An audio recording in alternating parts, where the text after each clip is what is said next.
Hey guys, welcome back to another video in SugarPinkDIY. My name is Brenda, and in today's video I want to share with you guys how I decorated my room for the fall season as well as for Thanksgiving. So I really hope you like the content as well as the decor, and now let's go on to the video.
watching. This was it for today's video. I really hope that you like the fall decor ideas. You can also decorate your room for Thanksgiving or for the fall season, which isn't over yet.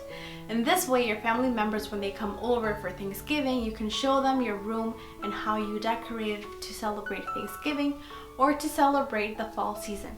So don't forget to like, subscribe, and hit the bell so you won't miss any of the following projects. And see you on a following video. Bye guys!